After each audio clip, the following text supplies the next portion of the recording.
enriching the learning experience with the leaders and resources of the world. KL Global Business School.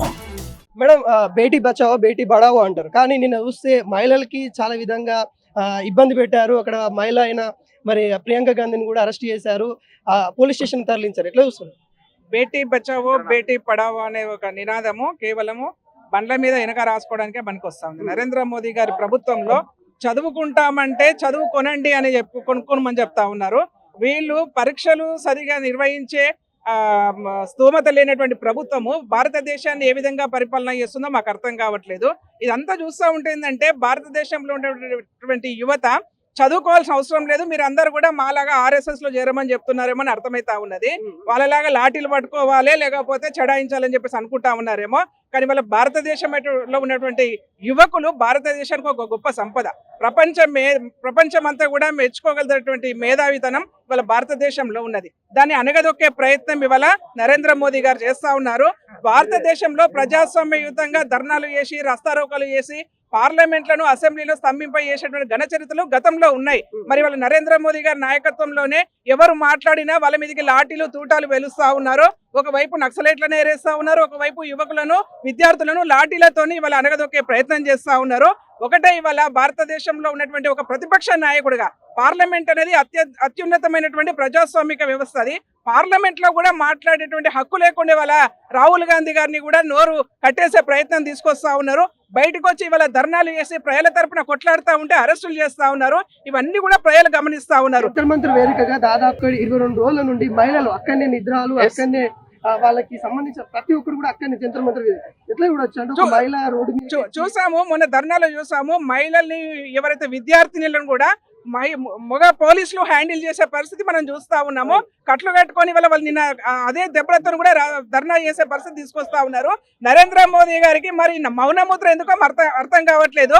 మీరు నిజంగా ఏ తప్పు చేయనట్టయితే మీరు ధర్మేంద్ర ప్రసాద్ ని వెంటనే పక్కకు తప్పించాల్సిన అవసరం ఉంది. ప్రజాస్వామ్యయుతంగా మీరు ఏదైతే చెప్తా ఉన్నారో ఒక పద్ధతి ప్రకారము మీరు ఎవరి పరీక్షలు నిర్వహించాల్సిన అవసరం ఉంది.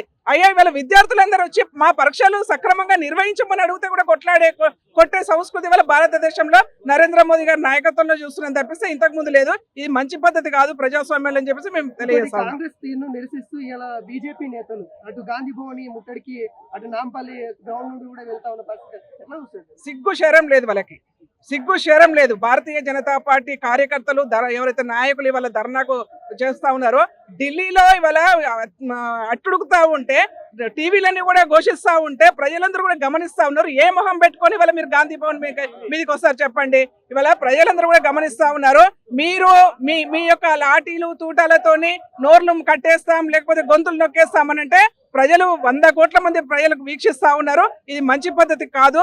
రేపు రాబోయేది భారతదేశంలో కాంగ్రెస్ పార్టీ ఒక ప్రజాస్వామ్యయుతమైనటువంటి పరిపాలన రాబోతా ఉన్నది. నరేంద్ర మోదీ గారు తస్మాత్ జాగ్రత్త, మీరు చేసినటువంటి తప్పులన్నీ కూడా మేము కౌంట్ చేస్తా ఉన్నామని కూడా ఈ సందర్భంగా తెలియజేస్తా ఉన్నాం. సార్, యువతని రెచ్చగొడతా ఉంది కాంగ్రెస్ పార్టీ. యువతని కావాలని రాజకీయాలకు తీసుకొచ్చేసి లేని విధంగా ఒక అల్లర్లు సృష్టించాలని కాంగ్రెస్ పార్టీ చూస్తా ఉందన్నట్టుగా చెప్తా ఉన్నారు. దీన్ని ఎలా వస్తుంది? వాళ్ళ భారతదేశానికి అతిపెద్ద సంపద యువశక్తి. అటువంటి యువశక్తిని నిర్వీర్యం చేయడానికి వాళ్ళ ఇక భారతదేశంలో కొలువు తీరినటువంటి బీజేపీ ప్రభుత్వం ఇచ్చేస్తా ఉంది. ఎందుకంటే యువశక్తి నిర్వీర్యం అయితే దేశమే నిర్వీర్యం అయిపోతా ఉంది. ఇవాళ గడిచిన 12 సంవత్సరాల్లో దగ్గర 100 పైచిలకు ఎగ్జామ్స్ కండక్ట్ చేయడంలో బీజేపీ ప్రభుత్వం ఫెయిల్ అయింది. రీసెంట్ గా జరిగిన నీట్ ఎగ్జామ్ లో ఫెయిల్ అవటం మూలంగా అనేక మంది విద్యార్థులు బలిదానం చేసుకోవడం కూడా జరిగింది. దీన్ని మేము తీవ్రంగా ఖండిస్తా ఉన్నాం. మీరు మీ చేతగాని ప్రభుత్వం మీ మంత్రిని బర్తరఫ్ చేసేదాకా ఈ కార్యక్రమం సాగుతూనే ఉంటుంది. కాబట్టి యువశక్తి వాళ్ళు నిన్న మేము ఏదైతే మా రాహుల్ గాంధీ గారు ఇచ్చారో మరి చాతురంకి కార్యక్రమం తీసుకున్నప్పుడు పెద్ద ఎత్తున యువత మరి పోగై అన్ని రాష్ట్రాల్లో కూడా కార్యక్రమం సక్సెస్ చేయడం కూడా జరిగింది. అంటే అర్థమవుతా ఉంది యువత వాళ్ళ మీద ఎంత ఎగైనిస్ట్ ఉన్నారనేది కూడా మేము చూడటం జరిగింది. మా జేఎన్టీలో కూడా మేము ఆ కార్యక్రమం ఏర్పాటు చేసినప్పుడు పెద్ద ఎత్తున విద్యార్థులు, ముఖ్యంగా ఇంటర్మీడియట్ చదువుకున్నటువంటి విద్యార్థులు మా భవిష్యత్తును పాడు చేస్తున్నారు ఈ ప్రభుత్వాలు అని చెప్పి నిరసన చెప్పడం కూడా జరిగింది. కాబట్టి ధర్మేంద్ర ప్రధాన్ని బర్తరఫ్ చేసేదాకా కూడా కాంగ్రెస్ ప్రభుత్వం మరి కాంగ్రెస్ పార్టీ యువకులు అందరూ కూడా పోరాడతామని చెప్పి ఈ సందర్భంగా తెలియజేస్తా ఉన్నాం. Thank you. సో ఇది ఏదైతే పిసిసి అధ్యక్షులు మహేష్ కుమార్ గౌడ్ ఏదైతే పిలుపునిచ్చారో ఆ పిలుపు మేరకు అయితే కాంగ్రెస్ నేతలు భారీ స్థాయిలో ఇక్కడ రావడం అయితే జరిగింది. చలో లోక్భవన్కి అయితే వెళ్ళడానికి సిద్ధంగా ఉన్నట్టుగా మనకు తెలుస్తూ ఉన్న పరిస్థితి కనబడుతుంది. మొత్తానికి తెలంగాణలో కూడా ఏదైతే ఈ సంబంధించిన ఏదైతే లోక్భవన్ ముట్టడికి సంబంధించిన అంశం కావచ్చు, లేకుంటే కేంద్ర విద్యాశాఖ మంత్రి రాజీనామా చేయాలని డిమాండ్ భారీ స్థాయిలో వినిపిస్తున్న పరిస్థితి అయితే కనబడతా ఉంది.